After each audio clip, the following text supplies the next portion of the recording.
like immediately it was 28s, 27s, and it was just like, holy cow, we're making little changes here and there. The bike still wasn't happy. I was having a lot of issues with pumping from the rear, and it was a combination of the shock settings and the electronic settings. The BMW, when you get on it, it really sinks into the rear like ride height. Like it really just sinks into the stroke of the shock. And that's one of the ways like it gets. I couldn't believe how much grip it had and how much it didn't wheelie. Yeah. The ZX10, my front wheels never on the ground.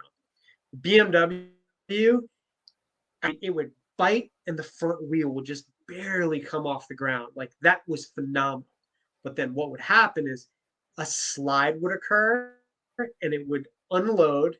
The electronics would rein it back in. I mean, just the straightaways at Barber exiting turn 5, going all the way up towards the museum corner. I'm just all the way down that straightaway, which is wildly physically demanding because the bike's just doing this the whole time. And it's just like, don't let it get away from you. Don't let it get away from you. Stay loose, but also don't let it get away from you.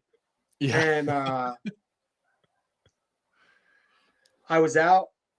Taylor Knapp came out in front of me, and Taylor, like, again, like over the years, it's like some of the like really real deal guys' names have kind of just been getting closer and closer and closer to him. It's crazy to me. Like, I'm way too old to be doing this. I'm going to be 40 this year. I didn't grow up doing this. I haven't had much training. I've wanted it really, really bad. And I really, really love riding. Yeah. So Taylor comes out in front of me and I'm just like, oh, this is the carrot I need to chase. He's on a BMW, so I'm not really going to be in a deficit of anything. Should be on pretty even footing. And immediately he starts putting in rippers. And I'm trying to follow him. And it's like 122, 127.1, 126.9. The first time I ever did a 27, my brain exploded on my ZX10 the year before. I couldn't believe that I did a 127 at Barber. 26.9. I touched a 126 at Barber. Like I was immediately I was like, Louis is going to be so fucking stoked right now. We caught up to some lappers.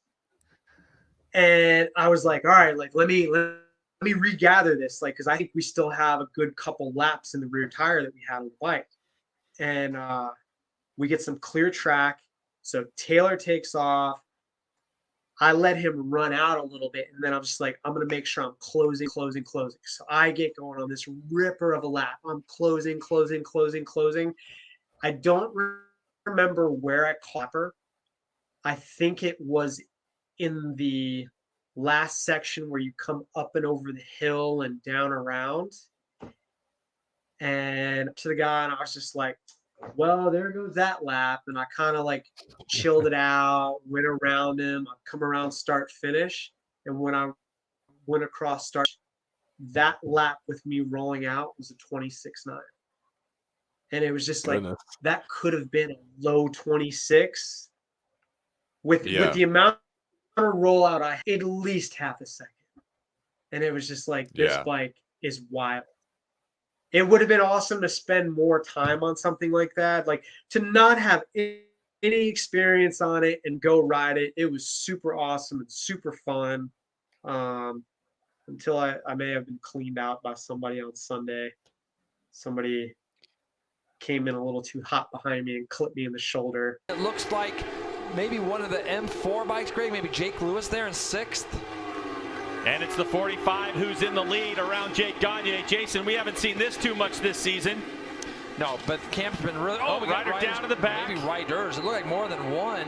Is it just one, Greg? It is just one. Have a look and see who that is. 48? Yeah, is that Joe Giannotto, isn't it? Yeah, Joe Giannotto on his BMW down. But we have Cameron Peterson leading the way. And I had a total panic attack that I just crashed Louis' wildly expensive bike. And thankfully, was like at minimal damage on the bike. Oh my God, I was so thankful for that. You were But, running pretty high up in that race too, weren't you? If I remember correctly No, from no. watching it. To be totally honest, that weekend, the stock 1000 in 2022, the talent field was deep, man. There were some really fast guys that year. And then even in Superbike, like, we weren't far from last. Like, I was, again, back to me not in like the right physical shape. Like, you really do have to train for those races. It is no joke to try to turn laps at that pace, that consistently for that long, to try to just show up and wing it. Like, that's a big deal.